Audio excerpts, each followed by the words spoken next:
Du côté de l'Aude, hein, plus de 17 000 hectares détruits. Les pompiers, plus de 2000 pompiers, continuent de lutter contre les flammes pour tenter de fixer au plus vite cet incendie. C'est en tout cas l'objectif. Et pour en parler, nous allons évoquer ce sujet avec le colonel Alexandre Joissard, qui est en direct avec nous sur CNews et Europe 1. Merci beaucoup, mon cher colonel, de nous accorder ces quelques minutes. Vous êtes porte-parole de la sécurité civile. Tout d'abord, est-ce que vous avez plus d'informations sur la situation sur place? Est-ce qu'elle s'améliore, cette situation? Oui, la situation était, particulièrement difficile, en début d'après-midi puisqu'on avait un vent, qui avait augmenté, donc autour de 30-40 km/h et qui, amenait des points chauds, des départs de feu, des nouveaux départs qui ont été traités par les moyens aériens, par les moyens terrestres, nombreux, plus de 2 000 sapeurs-pompiers, qui sont présents sur site et appuyés avec les sapeurs sauveteurs de la sécurité civile. Donc l'ensemble de ces équipes ont permis de contenir ces départs de feu et là, en fin d'après-midi et demain, on a des bonnes nouvelles puisqu'on a une grosse humidité, une poche d'humidité qui va arriver et cette poche-là va nous permettre d'avoir des meilleures conditions plus favorables pour pouvoir parfaire l'extinction du sinistre. Et donc l'objectif, c'est vraiment de fixer ce feu, d'éviter qu'il ne progresse en plus. Et c'est le travail des équipes du commandement des opérations de secours présentes sur les lieux. Est-ce qu'on peut espérer qu'il soit fixé, cet incendie, dans les prochaines heures, peut-être les prochains, ou peut-être voire même demain? Ah, c'est l'objectif, hein. L'objectif, la prochaine étape de ce soir ou de demain, c'est de vouloir le fixer, ce feu, qu'il n'ait plus de possibilité de repartir. C'était précoce, hein. Aujourd'hui, c'était impossible d'annoncer ce feu fixé, hein, cette sémantique, parce qu'il y avait encore des départs. C'est le travail des équipes au sol et aériennes qui a permis d'éviter d'avoir des nouvelles des éclosions. On a eu dans le département aussi un ou deux départs. On a eu là encore des départements voisins qui ont des départs en simultané. Donc, on utilise nos moyens de la sécurité civile pour éviter l'éclosion d'un nouveau sinistre, un nouvel incendie aussi lourd que celui-ci. Quels sont les moyens qui ont été déployés sur place? Est-ce que vous pouvez nous détailler effectivement les moyens sur le terrain? Oui, au plus fort de la lutte sur la partie aérienne cet après-midi, vous aviez 6 Canadair. Vous avez eu également 3 Dash de la sécurité civile. Ces Dash-là, ce sont des appareils qui larguent en retardant, donc qui permettent d'éviter la progression du feu. Et ensuite, au sol, je vous le dis, hein, plus de 2350, 2400 sapeurs-pompiers qui sont présents depuis maintenant 2 jours et qui font un travail de Noria, c'est-à-dire des allers-retours pour pouvoir éteindre le feu. Il y a aussi un vrai enjeu de superficie, hein, puisqu'on a 90 km de lisière, c'est-à-dire de pourtour du feu. Et donc sur ce pourtour du feu, vous avez plein de points chauds, de zones à risque qui permettent d'éventuellement d'avoir de nouveaux incendies. Et c'est ce travail minutieux qui est mené en ce moment même par les équipes sur le terrain.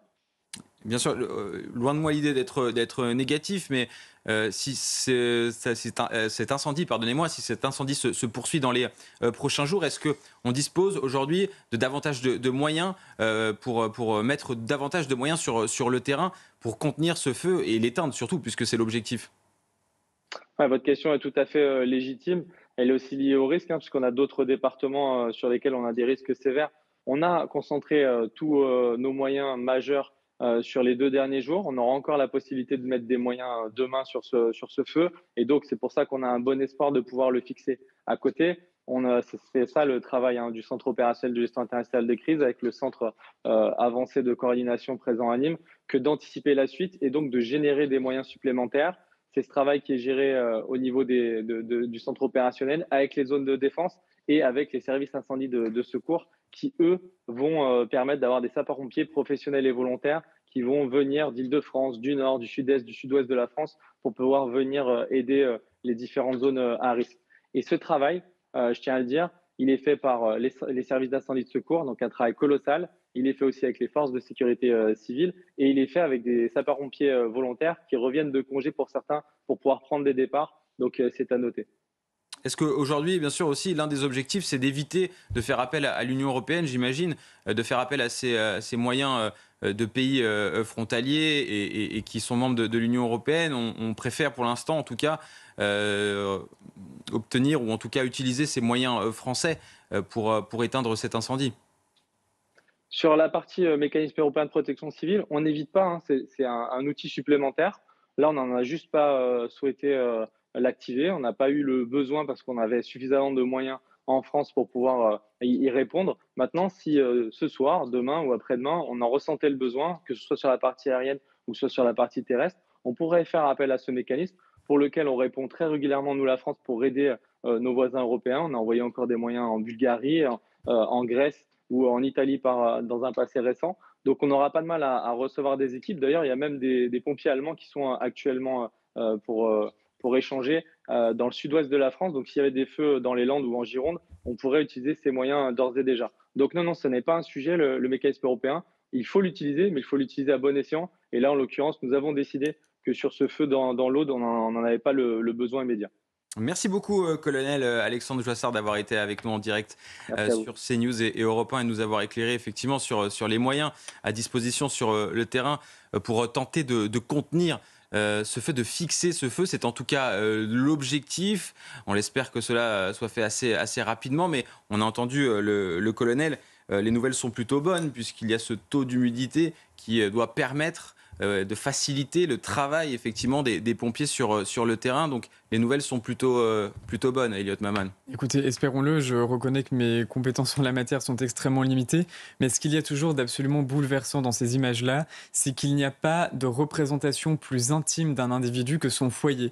Et donc le voir partir en fumée est toujours quelque chose de terrible, tant à l'échelle de la vie individuelle, mais aussi bien souvent à l'échelle d'une vie communautaire. D'ailleurs, Arnaud Klarsfeld rappelait précédemment que de nombreuses villes avaient été frappées dans leur histoire par de grands incendies, généralement entre la fin du 19e et le début du 20e siècle, lorsque l'éclairage public n'était pas encore fait à l'électricité, et donc de fait, les éclairages pouvaient eux-mêmes contribuer à la progression de très vastes incendies. Et ce qui est bouleversant d'abord à l'échelle de l'individu, c'est que le philosophe Pascal Bruckner a récemment publié un livre à la suite de l'épidémie qui était intitulé Le sacre des pantoufles, et où il analysait comment le foyer était véritablement la représentation ultime de soi-même. Et donc évidemment que voir partir en fumée un foyer est quelque chose d'épouvantable pour les individus en question. Et on l'a vu dans ces grandes villes qui ont été incendiées, c'est toujours une histoire collective aussi. Un type d'habitation et plus largement un paysage urbain, alors qu'en l'occurrence, naturellement, l'incendie n'a pas lieu dans un paysage urbain. Mais ça a aussi un lien presque culturel à comment est-ce qu'on investit une terre. Et donc c'est pour ça que tant d'un point de vue historique qu'individuel, ces grands incendies sont toujours des moments absolument bouleversants. Oui, on parlait tout à l'heure de la question des moyens à disposition pour éteindre cet incendie. On a entendu le colonel, effectivement, tous les moyens possibles, inimaginables ont été mis en œuvre, en tout cas pour éteindre ce méga-feu du côté de l'Aude. Et l'objectif pour le moment n'est pas d'utiliser les moyens européens. Pour l'instant, les moyens français sont suffisants et on espère en tout cas que ce feu va être fixé dans les prochaines heures, ne serait-ce que pour rassurer, et vous avez raison Elliot, rassurer les habitants qui voient, et il faut le rappeler, ce feu qui avançait à une vitesse, la vitesse de propagation, c'est ça qui a interpellé beaucoup de personnes et notamment beaucoup d'habitants, la vitesse de propagation était si rapide que certains ne s'attendaient pas à voir les flammes au bord de leur domicile ou au bord de leurs exploitations. Reda Belladj, un mot rapidement sur cet incendie, parce qu'il y a aussi un travail de police sur le terrain. Effectivement, les policiers aussi sont mobilisés dans l'Aude. Oui, de toute façon, quand il y a ce type de catastrophe, si je puis dire, il n'y a jamais autant de solidarité entre les pompiers. D'ailleurs, je pense que c'est à eux qu'il faut surtout rendre hommage, parce que c'est des conditions qui sont extrêmement difficiles. Il y a un travail avec les pompiers, et donc eux, bien sûr, chacun dans son corps de métier, eux, ils gèrent l'incendie, puis nous, on gère les gens aussi, parce que je pense que le travail des forces, que ce soit les policiers ou les gendarmes, c'est de rassurer les gens, c'est plus un secteur de trouver les solutions d'hébergement, de porter assistance aux gens. Mais c'est vrai que là, pour le coup, j'essaie franchement, chapeau vraiment aux pompiers, parce que ça va être très difficile et très long à gérer. Oui, chapeau aux pompiers, chapeau aux gendarmes, et encore une fois, je le répète, un message de soutien à ces habitants qui vivent cette période difficile, et on espère vraiment que ce feu va être fixé le plus rapidement possible pour qu'ils essayent de reprendre un semblant de vie normal, entre guillemets, si je puis me permettre. On va marquer une courte page de publicité.